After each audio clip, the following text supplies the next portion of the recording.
गौतम के पुत्र सतानंद, उसका सत्यघृति, उससे दरद्वान। एक दिन उर्वशी को देखने में से शरदवान वीर्य मंजू के झाड़ पर गिर पड़ा। उसे एक शुभ लक्षण वाले पुत्र और पुत्री का जन्म हुआ। महाराज शांतनु की उन पर दृष्टि पड़ी, तब उन्होंने दयावश उन्हें उठा लिया। उनमें जो पुत्र था उसका नाम कृपाचार्य और पुत्री का नाम कृपि। यही कृपि द्रोणाचार्य की पत्नी थी। पांचाल और कौरव तथा मगध देश के राजाओं के वंश का वर्णन है। ये सुखदेव जी कहते हैं, परीक्षित, मुदगल के पुत्र श्री दियोदास का पुत्र मित्रेयु, उसके 4 पुत्र थे, च्यवन, सुदास, सहदेव और सोमक। सोमक के 100 पुत्र थे। सबसे बड़े जंत और सबसे छोटा पृषत। पृषत के पुत्र द्रुपद, उनके द्रौपदी नाम की कन्या और धृष्टद्युम्न आदि पुत्र थे। धृष्टद्युम्न का पुत्र था धृष्टकेतु। हस्तिपुत्र अजमीगढ़ का दूसरा पुत्र था ऋक्ष, उसका संवरण कुरु के 4 पुत्र परीक्षित, सुंधवा, जनु और निषधाश्व। सुंधवा का पुत्र सुहोत्र, उसका पुत्र च्यवन, उसका कृति, उससे परिचर और वसु, उसके बृहद्रथ आदि कई पुत्र थे। बृहद्रथ का कुशाग्र, ऋषभ, सत्यवहित और पुष्पवान जिहु। बृहद्रथ की दूसरी पत्नी के गर्भ से एक शरीर के 2 टुकड़े हुए, उन्हें माता ने बाहर फेंकवा दिया। तब जरा नाम की राक्षसी ने इन टुकड़ों को जोड़ दिया, जो उसी जोड़े हुए बालक का नाम हुआ जरासंध। जरासंध से सहदेव और सहदेव से समापी और समापी से सूत्रश्रवा। कुरु के ज्येष्ठ पुत्र परीक्षित के कोई संतान नहीं हुई। कुरु के तीसरे पुत्र जनु से सुरथ और सुरथ से सार्वभौम जयसेन, राधिका, अयंत, क्रोधाग्नि, देवादि, ऋषि, दिलीप और प्रतीप के 3 पुत्र देवापि, शांतनु और वाल्मीकि। देवापि अपना पैतृक राज छोड़कर वन में चले गए। इसी समय भी योग साधना कर रहे थे और योगियों के प्रसिद्ध स्थान कालाप्रग्राम में रहते थे।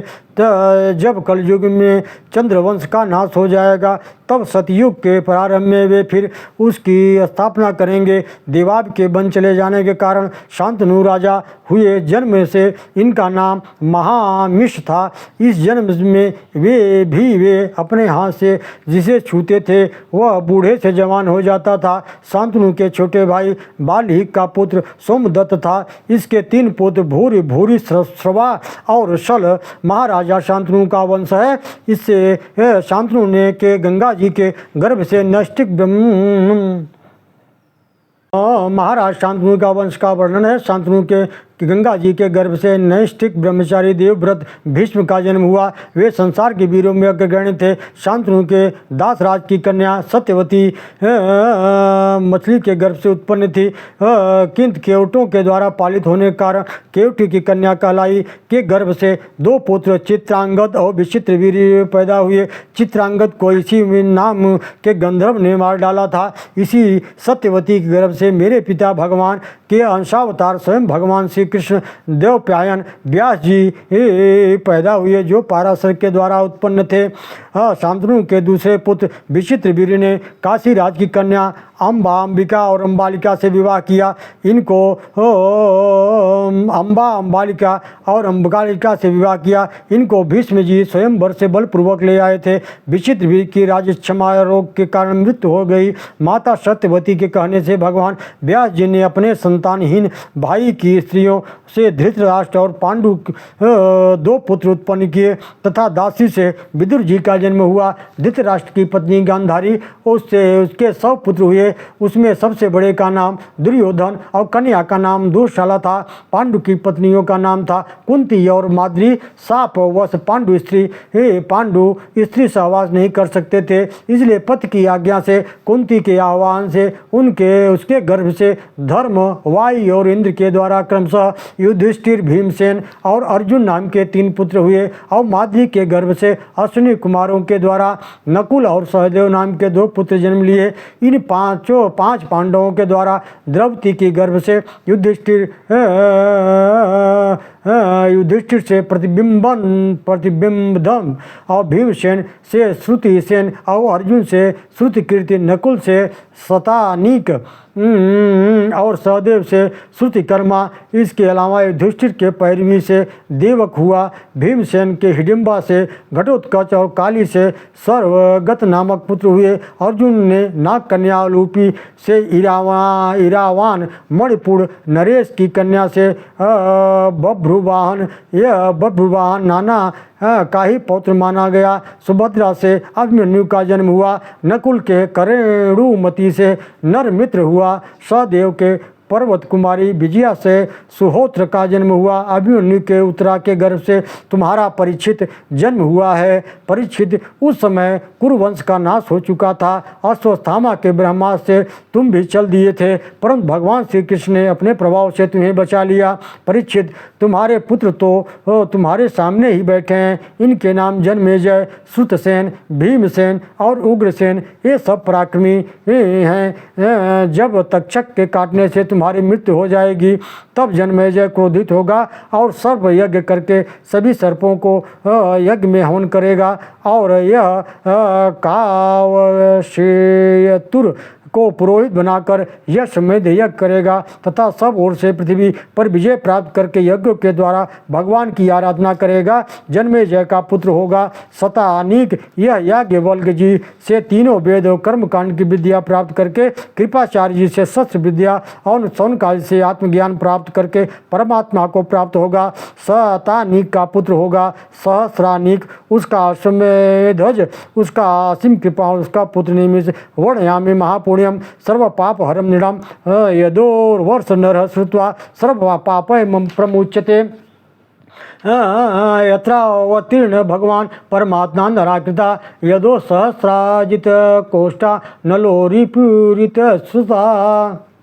कहते हैं, परीक्षित, महाराज यदु का वंश परम पवित्र और मनुष्यों से समस्त पापों को नष्ट करने वाला है। जो मनुष्य इसका श्रवण करेगा वह सभी पापों से मुक्त हो जाएगा। इस वंश में स्वयं भगवान परब्रह्म श्री कृष्ण ने मनुष्य के रूप में अवतार लिया है। यदु के 4 पुत्र थे, सहस्राजित, कोष्ठा, नल और रिपु। सहस्राजित से सत्यजीत का जन्म हुआ। उनके 3 पुत्र थे, महाहय, वेणुहय और हय। उसका धर्म, उसका नेत्र, उनसे कुंती, उससे सोहज और उससे महिष्मान और उससे भद्रसेन, और भद्रसेन के 2 पुत्र दुर्मद और धनद। धनद के 4 पुत्र कृतिवीर, कृताग्नि, कृतवर्मा और कृतोजा। परीक्षित, कृतवीर का पुत्र था सहस्त्रबाहु अर्जुन। इसने भगवान के अंशावतार दत्रा तेजी से योग विद्या, अणिमाल, धीमा आदि सिद्धियां प्राप्त करके 25,000 वर्षों तक 6 इंद्रियों से अक्षय विषय भोगता रहा। इसका नाम लेने मात्र से लोगों का गया हुआ धन वापस आ जाता है। अंत में जब ये उद्दंड हो गया, तब परशुराम जी की क्रोधाग्नि में जलकर भस्म हो गया। उनके बचे हुए पुत्रों के नाम थे जयध्वज, सूरसेन, वृषभ, मधु और ऊर्जित। इन्हीं मधु, विष्णु और यदु के कारण यह वंश माधव, वासुदेव और यादव के नाम से प्रसिद्ध हुआ। यदुनंदन कोष्ठु के पुत्र का नाम था ब्रिजिनवानु, और उससे स्वाही, उससे रुशेको और उसके चित्ररथ, और उससे चित्ररथ का राशि बिंदु। वह योग ऐश्वर्य से संपन्न और अत्यंत ही पराक्रमी चक्रवर्ती सम्राट थे तथा 14 रत्नों का स्वामी था। 14 रत्नों के नाम हैं हाथी, घोड़ा, स्त्री, बाण, खजाना, माला, वस्त्र, वृक्ष, शक्ति, पास, मणि, छत्र, विमान और कला। इसके 10,000 रानियां थी तथा 1-1 लाख संतानें थी। इस प्रकार 100 करोड़ 1 अरब संतान उत्पन्न हुई। पैरवी, रोहिणी, भद्रा, मंदिरा, रोचनाइला, देव की प्रमुखायासन, पत्न, आनंद, धुंदभे, बलम, गदम, सारिणम च दुर्मम, विपुलम, ध्रुवम, वसुदेवस्तु, रोहिण्या, कृदातीत ननुपादेते। परीक्षित, आनंद कुंद भी श्री वासुदेव की पैरवी रोहिणी, भद्रा, मंदिरा और लोचना, इला और देव की पत्नियाँ थी। रोहिणी के गर्भ से बलराम, गद, सारण, दुर्मुद, विपुल, ध्रुव और कृति आदि पुत्र उत्पन्न हुए। पैरवी से भूत, सुभद्रा, भद्र भद्र व भद्र आदि 12 पुत्र हुए। मदिरा के गर्भ से नंद, उपनंद, कृतक, सूर आदि पुत्र थे तथा देवकी के गर्भ से 8 पुत्र उत्पन्न हुए थे। कीर्तिमान, सुसेन, भद्रसेन, ऋजु, समदर्द, भद्र और शेषावतार बलराम। परीक्षित, तुम्हारी परम सौभाग्यवती दादी सुभद्रा भी देवकी जी की पुत्री थी। परीक्षित, जब जब संसार में धर्म का नाश और पापों की वृद्धि होती है तब तब सर्वशक्तिमान भगवान श्री हरि अवतार ग्रहण करते हैं। लीला पुरुषोत्तम भगवान श्री कृष्ण मथुरा में वासुदेव जी के घर उत्पन्न हुए। वहाँ से अपना प्रायोजित सिद्ध करके नंद बाबा के गोकुल में गोपी, ग्वाल, बाल और गौओं को सुखी करके मथुरा लौट आए।